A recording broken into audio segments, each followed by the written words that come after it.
Angioplasty करावी अशी मागणी त्यांच्या वकिलांकडून केली गेली, मात्र त्यासाठी त्यांनी काही कागदपत्र दाखवली का? अँजिओग्राफी झाली असेल तर त्याचा पुरावा डॉक्टरांचा या संदर्भातला अहवाल दाखवणं अपेक्षित होतो, तो त्यांनी दाखवला का? आणि नसेल दाखवला तर कुठल्या आधारावरती अँजिओप्लास्टीची मागणी होतीये?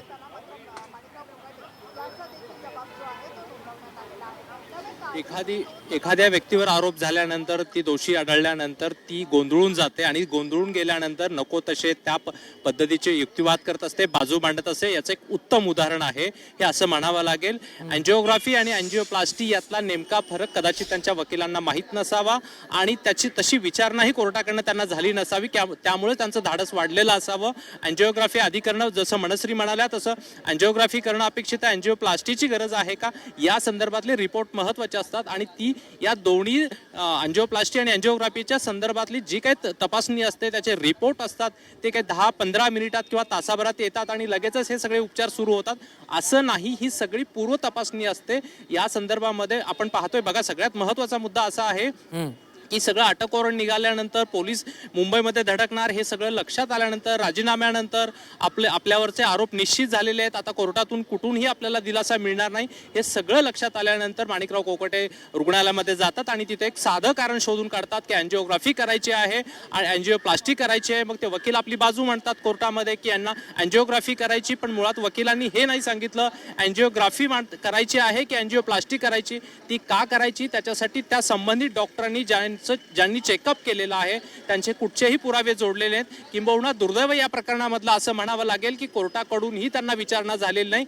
हे कशाच्या बळावर करतो, याच्यासाठीचे जुने काही अहवाल आहेत का, या संदर्भातला काही त्रास होता का, किंबहुना 2-3 दिवसांपूर्वीचे हे रिपोर्ट आलेत का, अशी कुठचीही विचारणा झालेली नाही. त्यामुळे कदाचित आता या मुद्द्यावरून आता नवं राजकारण रंगण्याची शक्यता आहे. आणि यात सगळ्यात महत्त्वाचा मुद्दा पुढे येतो आहे की लीलावतीमधले डॉक्टर आयत्या वेळेस हा जर रिपोर्ट देत असतील आणि 2-3 दिवस जर काढत असतील या मागे 2-3 दिवसांपासून, तर डॉक्टर देखील या सगळ्या कटामध्ये सहभागी आहेत का?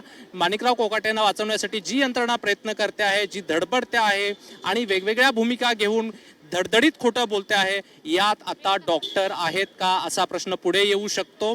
आणि या संदर्भामध्ये दुसरीकडे आता सरकारी वकील हे त्यांची बाजू भक्कमपणे मांडतायत.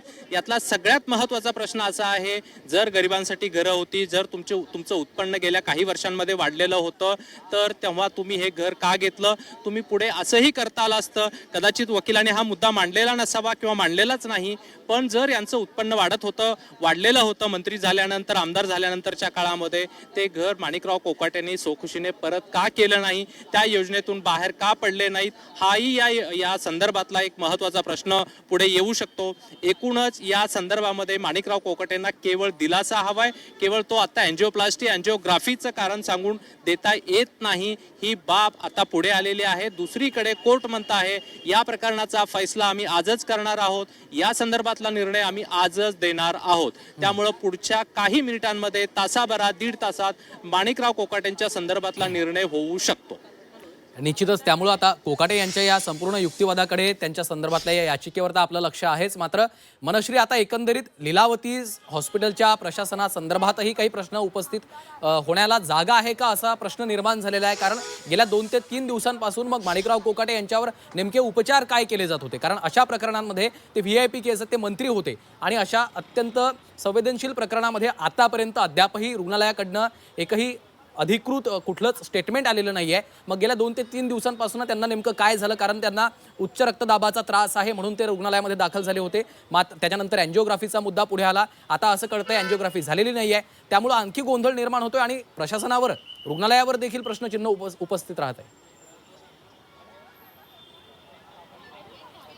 नक्कीच ज्या पद्धतीने तू म्हणालास की लीलावती रुग्णालय हे अतिशय नावाजलेलं रुग्णालय आहे. इतकंच नाही तर अनेक VIP रुग्ण हे इथे येतात, उपचार घेतात आणि अतिशय ठणठणीत बरे होऊन घरी सुद्धा जातात.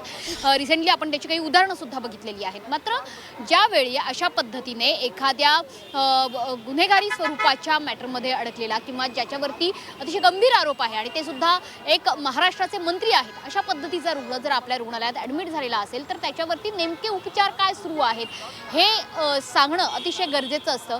ते पोलीस प्रशासनाला तरी सांगण्यात आलेले आहेत का, हा सुद्धा आता प्रश्न आहे. ज्यावेळी कोर्टाने असे आदेश दिले की अटक वॉरंट जारी केलं पाहिजे आणि त्याच्यानंतर त्यांनी तातडीनं सरेंडर सुद्धा झालं पाहिजे, तेव्हा रुग्णालय प्रशासन नेमकं काय करत होतं, तेव्हा ही एन्जिओग्राफी का करण्यात आली नाही.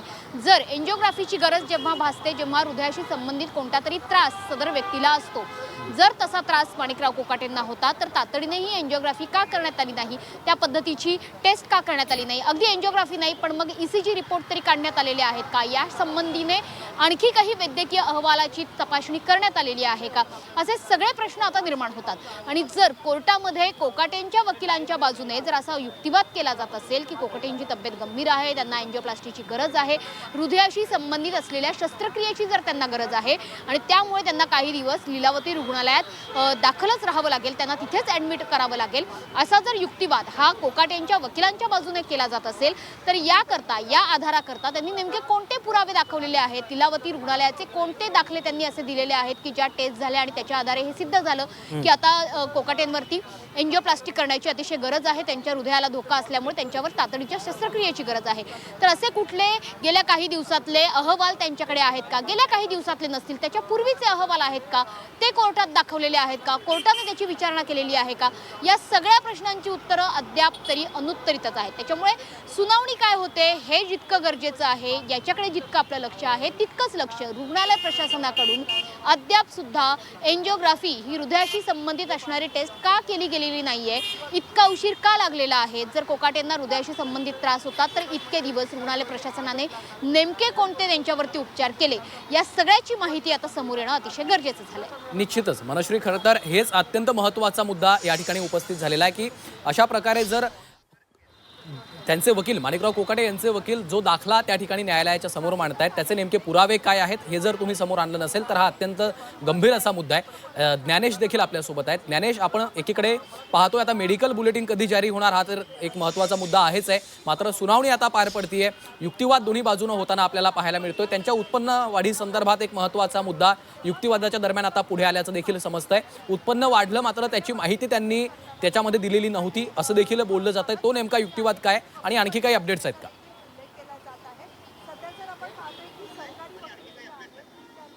यामध्ये सगळ्यात महत्त्वाचं सुरुवातीपासून हे प्रकरण ज्या मुद्द्याशी निगडीत आहे, उत्पन्नाचा दाखला ते कसं मिळवलं, त्यावरची सही आणि या सगळ्या गोष्टी ते मिळवण्यासाठीचे प्रयत्न करणं आणि हे या योजनेतलं हे घर मिळवणं हा सगळ्यात महत्त्वाचा.